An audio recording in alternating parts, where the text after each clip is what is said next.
And now I've got as my guest Peter Haaber of Zleep Hotels. He is the CEO and founder of Zleep Hotels. You're speaking to us from Denmark today.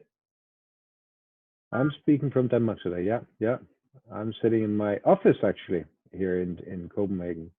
Wow, one of the very few people that we speak to are in an office, because normally we speak to people in their home office. How come? I try to spend 2-3 days at home or 2-3 days in the office.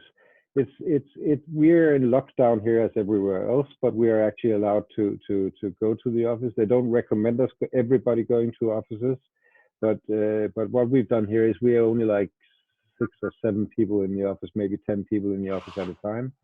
Usually we're plus 30 here, so we have loads of space here, and we don't sit next to each other.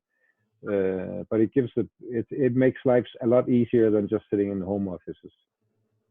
And how do you keep those 21 or 20 odd people that are not in the office right now? How do you keep them connected? How do you keep them motivated to connect and work as a team as they normally are?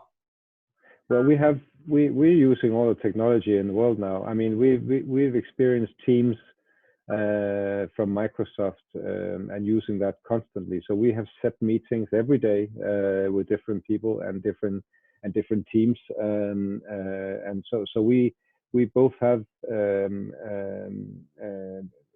departmental meetings, and we also have meetings all together using Teams, and that works very well actually. Okay, and the hotels that you got in Denmark, are they open? Are they closed? What's the situation there?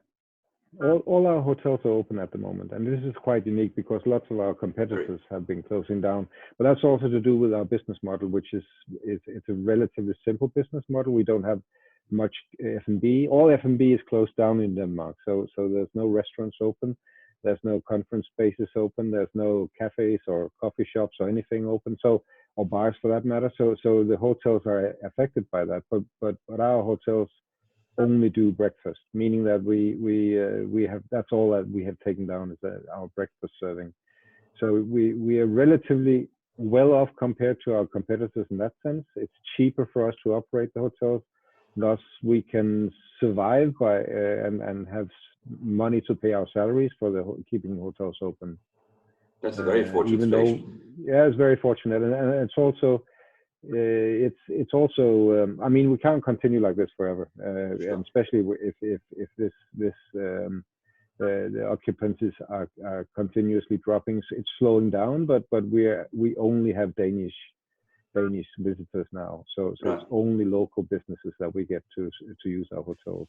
Now, talking about nationalities, that brings me to Deutsche Hospitality being the major shareholder in Zleep. There is a pipeline. How is that pipeline being affected of openings of new hotels through this crisis? Well, that's a very difficult question because most of our new hotels are going to be new built. So it's further down the line. It's not going to happen until the next few years. We haven't announced anything for the past few weeks, but we actually do have a few projects that we are finalizing, and I know that Deutsche Hospitality has a few hotels in the pipeline that hasn't been announced.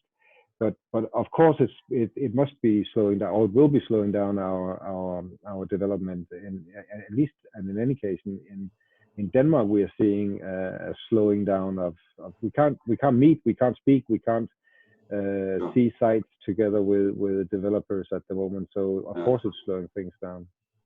But I mean, overall, in Germany is still working, and I know this, but it's difficult for them as well, isn't it? Yeah. So overall, Zleep is in a very good position, or as good a position as you can be right now in this crisis, which is great to hear, and I'm happy for you. Tell me, looking beyond the crisis, looking beyond,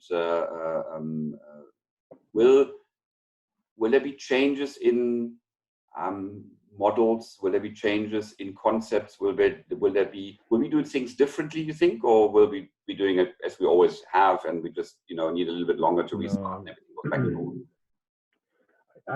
I'm old enough to remember 9/11, and I remember after 9/11, this is when the OTAs really picked up, businesses from direct bookings, and I think something similar is going to happen after this. I think something, maybe not OTAs, not speaking about OTAs, but I think IT is going to be an even more important part of our business in the future.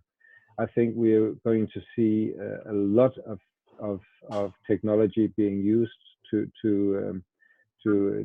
develop our hotels and to make our hotels even more efficient, because we need our hotels to be less dependent on the different situations that we're going to be seeing in the future. This is not the last time we're going to meet Corona, is it? So, and we still want people to travel, and if people wants to travel and feel safe, we need our hotels to be safe for them as well. And I think we need a lot more technology in our hotels to make them safe havens in the future. Yeah, and if we turn this a little bit, not around, but if we add to this a social dimension, what's one of my favorite questions, in fact, do you think we'll be better people? Do you think we'll have societal change through this? I have no idea. I think very honest. I think we got. I mean, my answer is going to be as good as any. I think it's going to be difficult for. I can imagine the big concerts and standing next to each other is going to be a big thing in the future. If we're going to do that in the future, I have no idea. I hope so. I hope we're going to go back as being as social as we have always been. But I don't know how people will react. Yeah. Now let's as you say, let's hope that carries on.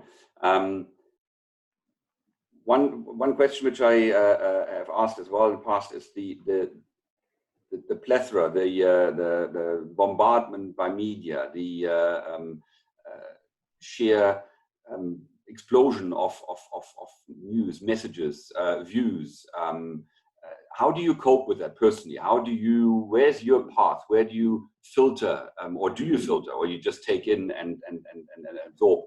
I mean, I personally find it overwhelming at times, and I'm starting to, really filter out and say there are a handful of sources that I give credibility to. How do you do it? There's no doubt that I'm following the news much more than I have been in the past. But you're absolutely right. You need to filter, because there's so much information coming, and there's actually so much crap of information coming out of the news at the moment. So it's really difficult to see what is the right way or the wrong way, and what to do and what not to do. I mean, looking at what every different country is in Europe at least is doing, it's really confusing. I also find it. I think that's probably a personal thing, but looking at other people, I can see that some people are really nervous about this, and they tend to get stressed, and they tend to get anxiety about this. Yeah. And I'm maybe it's just because I'm naive, or that I just don't grasp it.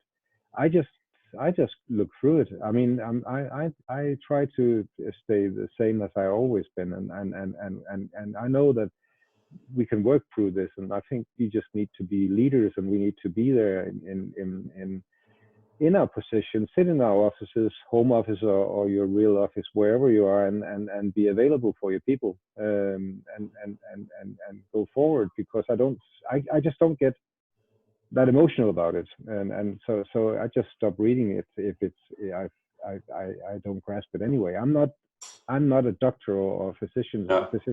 Physicist of any sort, so I can't really do much about this, can I? I think that's I couldn't word a better closing statement than you did just now. Let's stay positive. Let's be the leaders that we need to be, and carry on doing what we do and what we're meant to do. I concur. We will make it through it. It will be a different place, but with the right attitude, and you certainly have got that. Thank you for your time, Peter. Thank you for your insights. All the very, very best for your endeavors.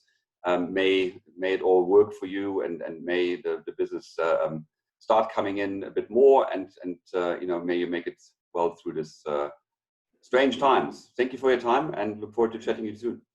Bye. Thank you very much, Nils. Thank you. Cheers. Bye.